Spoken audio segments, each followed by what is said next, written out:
Well, welcome. Pat Gelsinger, CEO of VMware, and I'm here with my friend Bill McDermott, and just wanted to chat about what it's like being a CEO a little bit, and some thoughts in that regard, Bill, and maybe you want to kick off with a thought or two, and I'll add some of my own. I'd be happy to. I think there's really two thoughts I would offer. One is the most important part of being a CEO, or for that matter, any job, is to make sure that you understand the most important thing to do is just be you.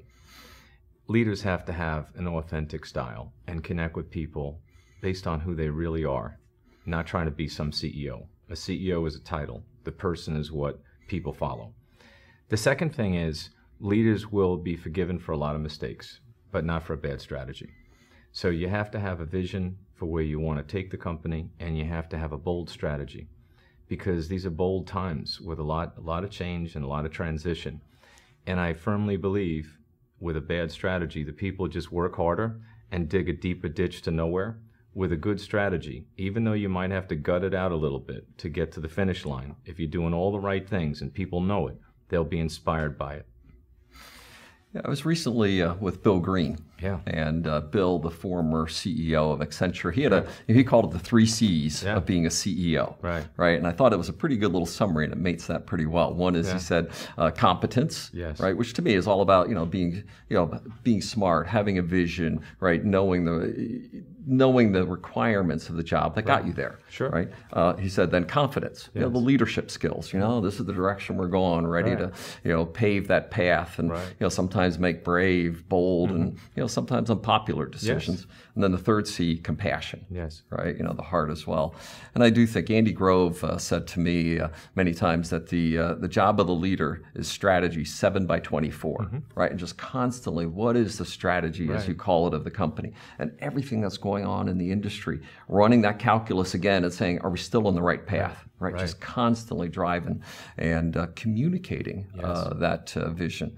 And obviously, the confidence of being the leader as well. And, each one of us, we got to make decisions now and then, and saying, and the most unpopular decisions also often are your most important decisions, right, that you make. And then, we are huge here at VMware about our values. Right. And those values is very much not just what we do when we're in the building, but what we do in the community, and we call them EPIC, execution, passion, integrity, customers, and community. Right. And that set of values for us, not just to the 18,000 people that I have, not quite as big as SAP, but the 18,000 families they represent, and the 18,000 communities they participate in. That to me is so critically important, that every one of them know that I am there for them, their families, and their communities, and everything that I do. It's beautifully said, Pat. I think you're right on it. Our vision is to help the world run better and improve people's lives. And people like, how committed are you to that? Well, you can't possibly talk to a millennial generation person that isn't very concerned with the purpose of a company. So the purpose absolutely has to be the enduring cause. Underneath that, this strategy idea, the one thing I think you touched on that is so powerful is communication. Anything worth communicating is almost always under-communicated. There's nothing more important than everyone knowing the strategy, so everyone knows what to do. But more importantly, she knows exactly where the strategy fits into her role. So when she comes to the office every day, there's a passion and there's an intellectual integrity defined by what that role is to make the company great and serve the customer and really move the ball forward. I think that's when you're really making a difference.